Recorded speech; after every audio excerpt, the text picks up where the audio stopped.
of border areas with the majority of Ukrainians to Soviet Ukraine. So he was actually making territorial demands against Stalin. By 1928, Stalin is a law unto himself. This efficient, ruthless administrator has eliminated all effective opposition within the Politburo. The dream of a worldwide communist revolution has not materialized. As Stalin strengthens communism within the borders of the USSR, Russian nationalism is increasingly injected into his policies. The strong cultural individuality of Ukraine is no longer tolerated. 1929. Stalin strikes at the nation's heart and mind, its church and intelligentsia. Over the next few years, the systematic liquidation of intellectuals is carried out by the communist regime in Ukraine. 5,000 scholars, scientists, poets, and artists prominent during Ukraine's independence are arrested for allegedly belonging to the SVU, a secret organization the Soviets claim is planning an armed insurrection. Only 45 get a public trial. No evidence is considered necessary. Thousands upon thousands are imprisoned, deported, and executed later as mass arrests continue throughout the 30s. Even the church is accused of involvement in this alleged plot. Many priests were arrested. Many were sent to Siberian concentration camps. Many shot. My father was one of them. He never came back. I know this from personal experience. 30 bishops were murdered. Thousands of priests were perished. 100,000 of faithful were liquidated. Metropolitan Vasily Kivsky and his two successors were arrested too. To this day, we don't know what happened to them. The church was full of people. Some communists rode inside on horseback and ordered me to undress. It was March. There was snow outside. The snow was melting, and I walked in water up to my knees while they rode on horseback. They interrogated me, but I didn't answer their questions. And for this I was rewarded with pistol blows across my back. They began taking down the icons and smashing them on the ground. The people wanted to go inside the church, but they didn't let them. They ruined everything, smashed everything in the church. And the people stood outside crying because they couldn't do anything. When a man went up to remove the bell, and that bell fell to the ground and rang out, all the people burst into tears. Everyone was weeping and saying goodbye to the bell, because that was the last time that bell rang. By 1930, only the Russian Orthodox Church remains.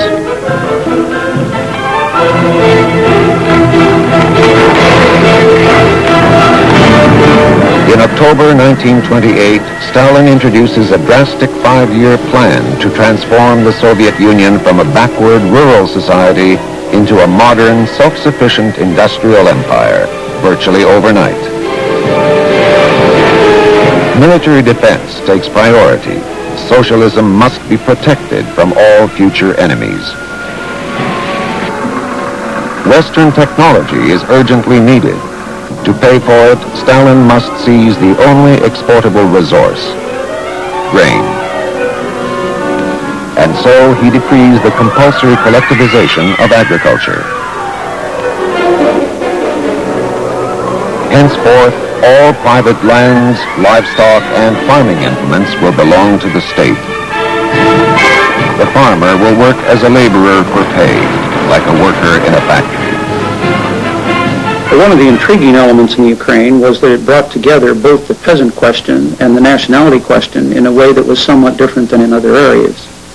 Because in Ukraine, Ukrainians tended to concentrate in rural areas, and in the city areas, particularly in the eastern Ukraine, it was Russian and Jewish populations that dominated. So that any policies that the Bolsheviks adopted toward the peasants had an obvious impact on Ukrainians very directly. With the destruction of the intellectuals and the church well underway, collectivization allows Stalin to break the farmers, the backbone of the nation. Anticipating fierce resistance, he orders the liquidation of the kulaks as a class.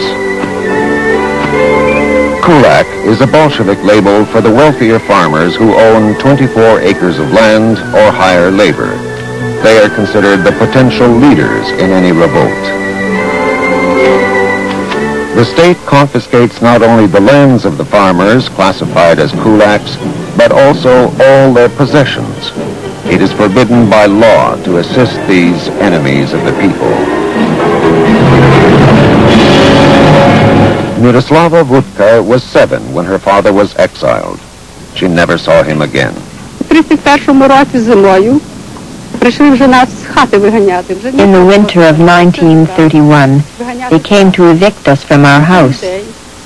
Activists, a group of people, if they could be called people, came into the house and looked over everything and made us very frightened.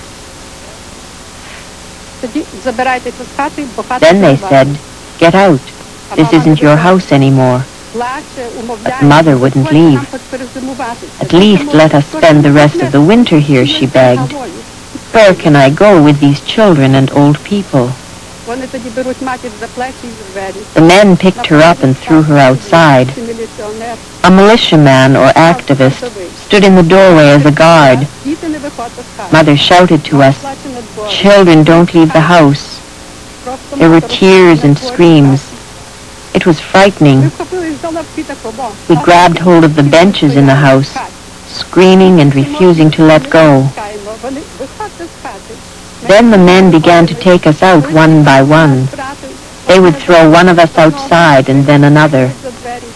Thus, they threw us out of the house, one by one, all 6 of us. A courageous neighbor risked deportation to give her family shelter. Some farmers burn their crops, kill their livestock, and flee to the cities. But over the next 3 years, 1 million men, women, and children are rounded up, jammed into sealed boxcars, and shipped off to the remotest corners of the Soviet Union.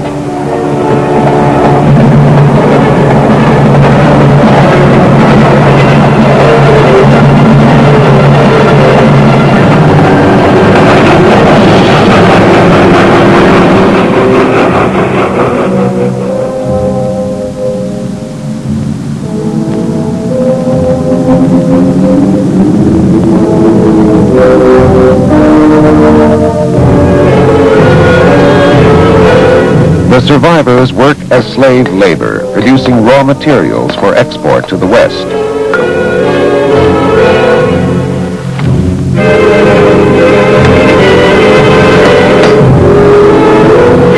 This is the end of the line for many of the best farmers and cultural and religious leaders of Ukraine.